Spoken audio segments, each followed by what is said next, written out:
diɲɛ jamana kuntigiw ye ɲɔgɔn ɲɛ kɛ kari dɔn Londres Angleterre faba la Ukraine ni Russie ka kɛlɛ in sini ɲɛsigi kan. Kabini kɛlɛ in daminɛna ɲinaya san 3 ye, o kama jamana ɲɛmaw y'a jira Londres k'u ye dɛmɛ min damina kɛlɛ in kɔnɔ Ukraine jamana kuntigi Volodymyr Zelensky ye u bɛ taa ni o dɛmɛ in ye. ɲɔgɔn ɲɛ in kɛnɛ kan Europe jamana ɲɛmaw ye Volodymyr Zelensky bisimila ka ɲa ani États-Unis jamana kuntigi ka mankanw tɛmɛnen kɔfɛ Maison Blanche la a ka taama senfɛ dɔgɔkun tɛmɛnɛ k'a sɔrɔ Ukraine jamana kuntigi tun taara États-Unis walasa ani Donald Trump ka bɛnkan bolonɔ kɛ u ka dugu jukɔrɔfɛnw ka baaraw hokumu kɔnɔ u ni ɲɔgɔn cɛ. Nka a laban kumaw sinsina Ukraine ni Russie ka kɛlɛ in de kan, wa a labana mankanw ye u ni ɲɔgɔn cɛ. I bɛ sɔn bɛnkan ka kɛ aw ni ɲɔgɔn cɛ walima anw b'an sen b'a la.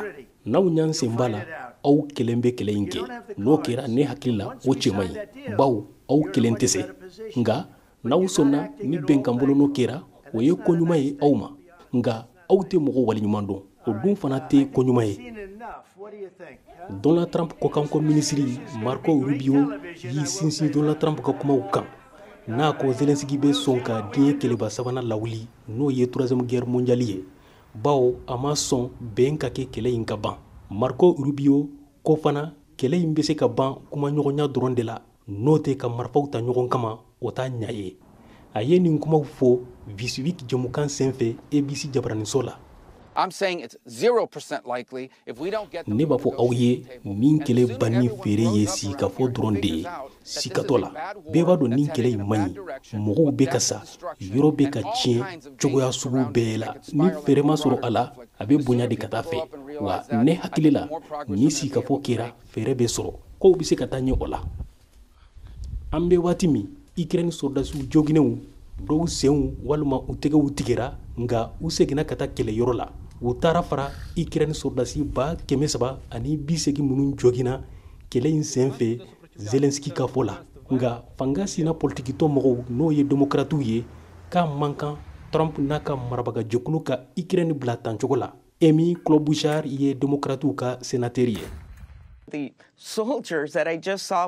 Ne ye Ukraine soldasi minnu ye dɔgɔkun in na u tun b'u yɛrɛ furakɛ, u bolow sirilen bɛ ɲɔgɔn na, dɔw sen tigɛlen, u wulila k'u ka faso dɔnkili da, wa a man kan ka Ukraine fanga dɔgɔya sisan, bawo u ye cɛsiri kɛ. K'a sɔrɔ minnu jogina kɛlɛ in na Ukraine dɔ de bɛ ka fara u hakɛ kan don o don, o kama mɔgɔw ka laɲini ye de bisi ka fɔ ka kɛ kɛlɛ in ka ban. Angleterre lasigiden États-Unis Lord Peter Mandelson fana y'o laɲini de sɛbɛntiya Vice-Week jɛmukan senfɛ ABC jabaraniso la.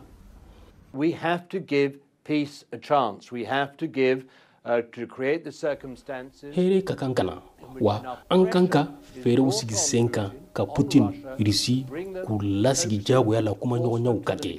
Nka ni kow ma kɛ a sira fɛ, a ka kan an ka Ukraine dɛmɛ. Ukraine soldasiw min ka d'u ye bi o de ye hɛrɛ kana kɛlɛ in ka ban, bawo caman joginen don kosɛbɛ n'u bɛ kɛlɛyɔrɔ la.